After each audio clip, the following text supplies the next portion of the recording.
entry, there's two mechanisms that I'm using. The bottom as a pull and the top as a lift. Okay? I'm going to pull my head in with the bottom leg, and I'm going to lift so I have an entrance with my top arm. Now I'm in tight as I can be, so I'm going to switch off to the coil, is what we call it, keeping my heel tight to my butt. Now I'm in tight in this position.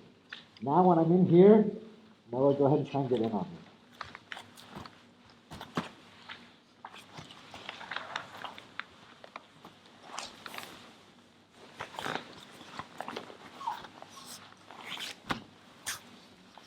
Nothing. Very uncomfortable, okay? Person on top isn't finding a lot of good angles to enter any of their guard passes from. They're off balance for the most part, and there's going to be a lot of opportunities to gain offense from here. Okay, so once more.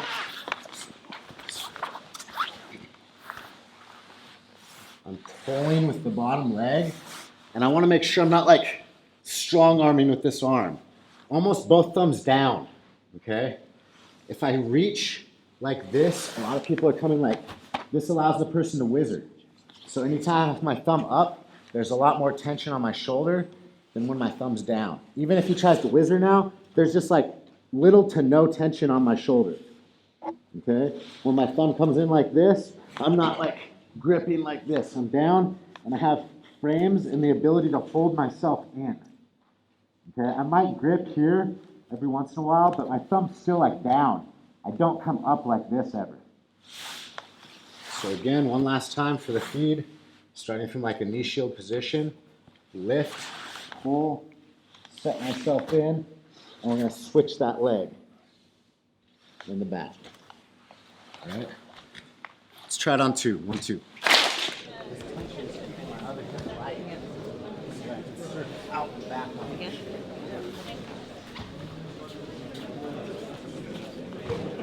Get into the strongest position you can here and just get there. Then it's the partner's job on top to start like trying to feed entries and see if they can get on the head, kind of like start showing you spaces that you might be exposed to, right?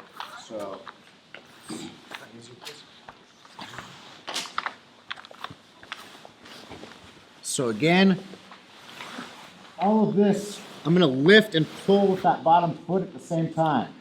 The key detail is getting my head inside this space because I can't allow, I'm not like going slow and then letting him catch my head and then this is gonna be a whole problem, right? So I almost wanna think about, see how my head, like I'm not coming in like this, I scoot back and make space. All of this opens up for me here, okay? If somebody's staying really tight here, then I can extend my thigh to expose that angle for the coil, okay? When we're here, I just want my head glued to the belt, thumb down, and I'm just using this as a catch, okay? I'm not gripping super tight. I'm just like using my thumb to keep everything in structured place. Now it's gonna be his job to start trying to get in.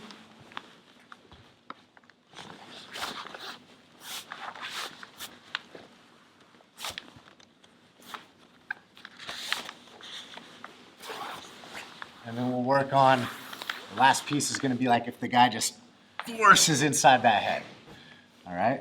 For now, we're gonna gain confidence in the position by setting ourselves up perfectly into the spot and letting the person on top play a little bit. Again, you guys aren't grappling, and I want there to be like 20 to 30% energy on top. Like, just see if there's some space. You're not trying to crush the shit out of the guy yet, because we're not grappling. You're not in tournament.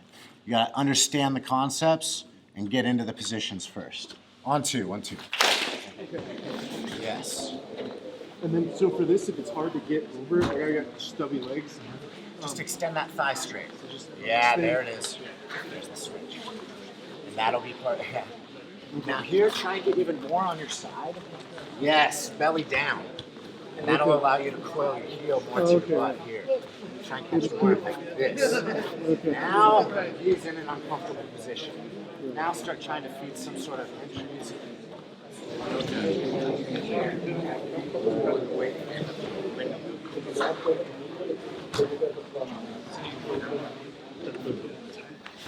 One thing that I need to avoid is going flat, okay? So some of you, what you're gonna do is you're gonna be lifting and you're gonna come in like this. And you see how your hips start to go flat and you may even be able to catch, but now you're in like this position where I don't have any tension. And I'm just keeping my head in and I'm partially flattened out. I have to be all the way on my side. Here. Almost belly down. Because it's gonna give me my entry for the back take later. Right? It's also giving the angles for all the sweeps later on that you're gonna find. Right? If I'm here in my heavy angle, I start to try and come up, he starts to whizzer me. Yeah, boom. Now I have some sort of momentum, but I'm not gonna have that if I'm flat on my back. I'm not sweeping anybody unless they suck at jiu-jitsu. That's just an honest truth, right? So when we enter, you see how I'm belly down? And again, that idea of I'm not bringing my head in a loop.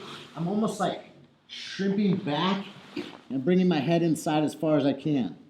Now the only thing is you might have to extend that leg to feed that hook here a little bit, okay?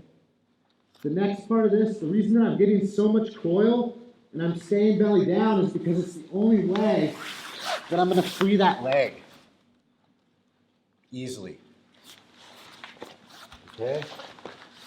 Two things I want to avoid: coming up onto my elbow and going flat to my back, all right? These aren't great options unless you're Leitch. Leitch will play on the elbow sometimes, but I'm not gonna tell you guys anything about that. You're gonna have to learn all that from him.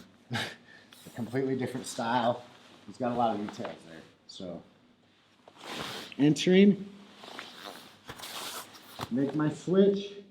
There's my tension. Now my shoulder stays down. I circle my elbow out behind me.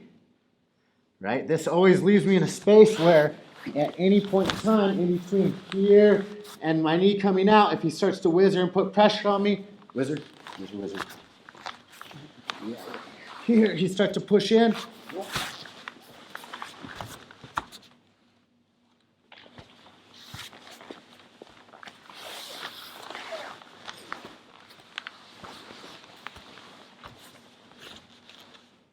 Here, I'm gonna kick my leg out behind me. So I'm moving out the back. Okay, whatever grips you guys prefer. There's tons of different back takes and stuff that you guys can look at from there, but for now we have to find the angle so we're not eating a bunch of pressure when we're trying to play that half guard. All right, on two, 1, 2.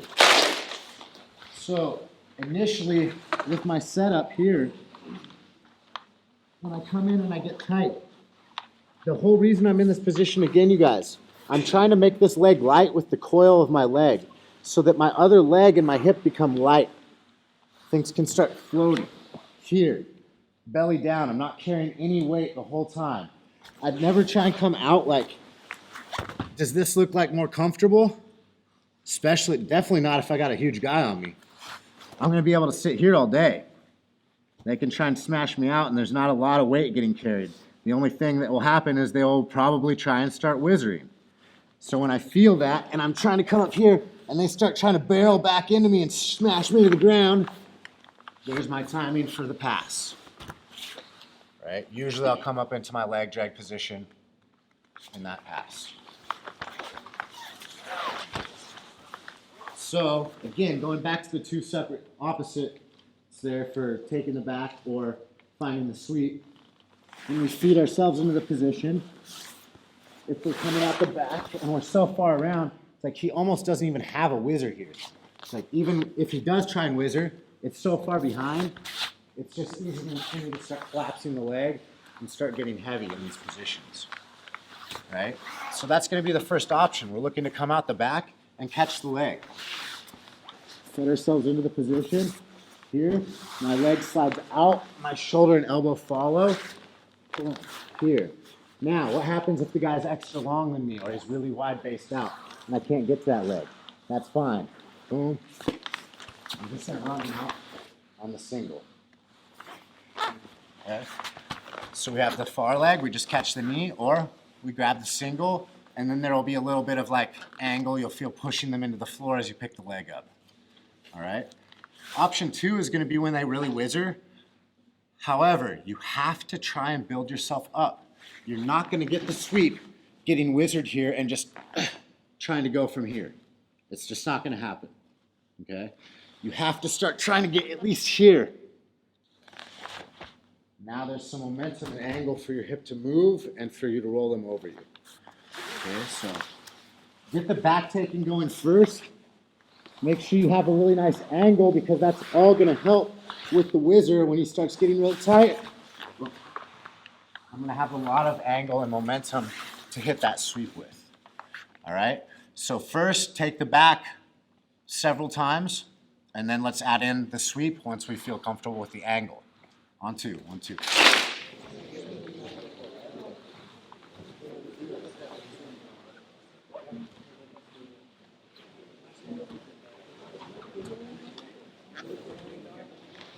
So again,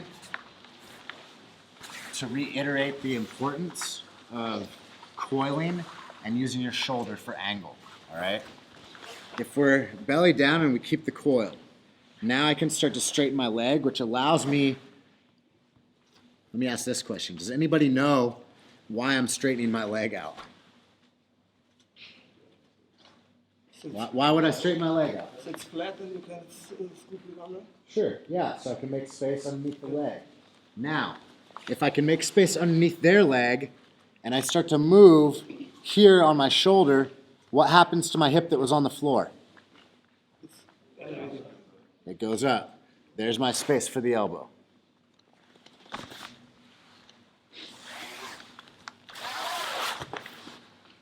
Coil. My legs started to come out. I'm here.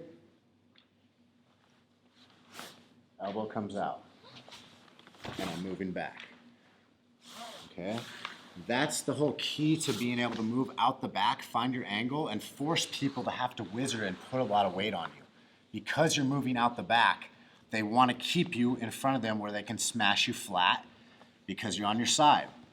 We know it's a lot easier to pass the guard when somebody's smashed flat, right? So when we're in this position, their whole goal is to get you here. So we're just working completely against that. Everything is belly down here. And that allows them to start maybe looking for the whizzer, a weak one, because we're already out at that angle. When they start trying to smash us back into the ground, there's our sweep angle. Easy. Because we got our hip off the floor, we're no longer flat. We're not stapled anymore. They're overcommitting at that point, right? Let's hit the sweep like 2 more times each. Then we'll come in and address what happens at a higher level when they start backstepping. On 2, 1, 2. Okay, so at a higher level, people already know that this is starting to not be so good. You're getting underneath, especially if they start to feel like any of this type of movement, they're like, they don't like that, and they see the result a lot of times of being, they're already a step behind a lot of times. Okay, so that being the case, they're usually going to opt for a back step here. So take a big back step. Exactly. Okay. Obviously looking for leg locks and stuff like that at the higher levels, brown belt and above, or whatever, if you compete in different tournament circuits. Okay, so the hand was here. When he back steps, it switches to here. Go again. Everybody come over here on this side so you can see what I'm doing here. Okay, he takes a big back step. Boom. This is the next one. Here. Okay. I had it coiled. I'm going to switch so I can come straight up. Over here, step back over. Big back step. So everything on my left side was working first. Now we switch to the inside when he back steps because we still need to control this leg. So back in again. One more time, he back steps. Okay. Key detail here. Probably most important part of this whole transition and sequence. I need tension here on the leg and the hip. Now if this guy's trying to go buck nutty on my leg and try and knee bar me or whatever, like go ahead and try and I don't have the angle. there's no way for him to get in on me. He's sitting in this awkward position. I have his hips locked in. Okay? So more commonly what happens is he feels he has one opportunity to jump back over. That's why this leg is coming up to catch. So I was a little slow there because I didn't actually go all the way through the transition, but this back step. Now we're here. Okay, so we just paused here so I could explain what we were doing. This leg's just gonna float right through. I'm gonna keep the tension. Now when he tries to hop back over, boom. Or, even better, they're super acrobatic, going crazy. He throws the leg way over his head. Out the back. Easy.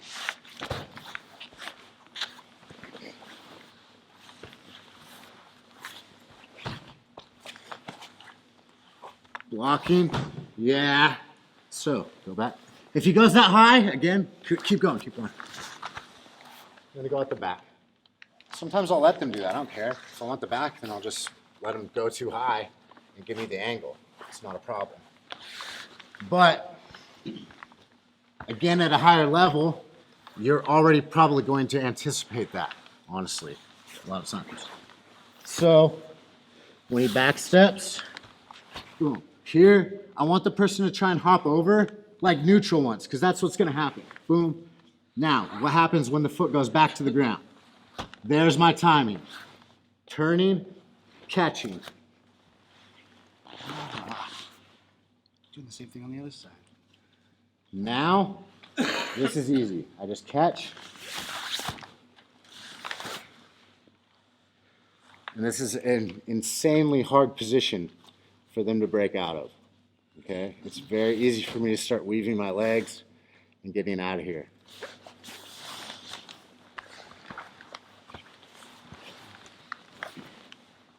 Back steps. Tries to hop over. Boom. There's my timing. All I'm doing now is, again, going belly down. If I want to chop this out, that can help me come up on top. Now it's just unweaving the legs and going to whatever you like next.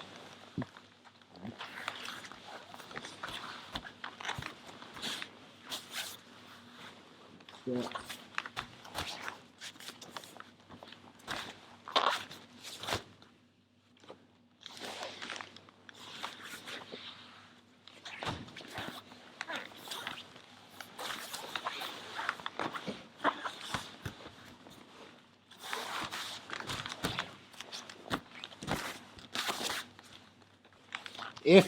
If this happens and you lose this, that's fine. You can't just like, yeah, I still have his hip locked in, right? This is even better because now I have a pinch on the thigh and I'm heavier when I come up with my hips. But depending on the person you're fighting or whatever, that might happen, and it's totally acceptable. Again, we're looking at concepts. If you can lock the hip down, keep the tension, then you're able to keep moving through the sequences. All right? Again, one more time. Help you guys focus on the key details. They're gonna backstep. My hand switches. Nice. Now this can all happen nice and slow. You guys don't have to like go hard here. But what I'll say, key detail, is you have to turn all the way to your hip. Again, we don't do anything flat. We just stopped him from hopping over momentarily and almost like go for the hop again. Boom. When he comes down, you see I turned with him to catch that. That would be like a more appropriate timing. All right? Let's try it on two. 1, 2. Everybody can do jiu-jitsu no matter what language you speak.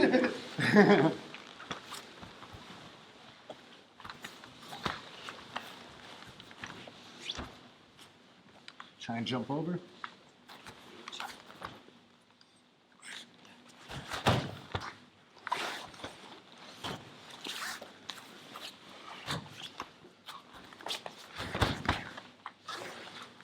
Now, just a little bit. Not too far. Not. Tut da.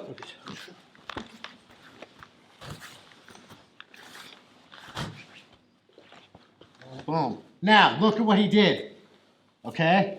He's not dropping his weight off of me. Why would he do that? He's never just going to drop like this and leave no weight on me. He's always going to be heavy here. And this is why I'm catching that ankle and I'm able to start weaving this leg here. Because he's got it posted. He needs it for base. If he just fell back, just like, he's never going to let me do that. This guy, no way.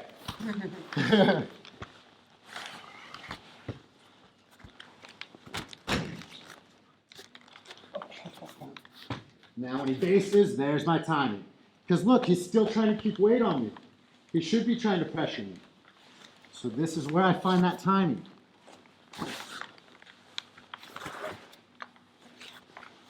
Thank you. Okay? If you're on top, not backstepping and just being like, keep weight on your partner. Again, you don't have to be malicious, but you have to have some sort of intent with your movement like you would when you're grappling, when you're drilling with your partners. Otherwise, you just let the other guy go and then you're like, oh, okay, turn off. Oh, now it's my turn again. Turn off. It's like you guys got to be present for your partner the whole time.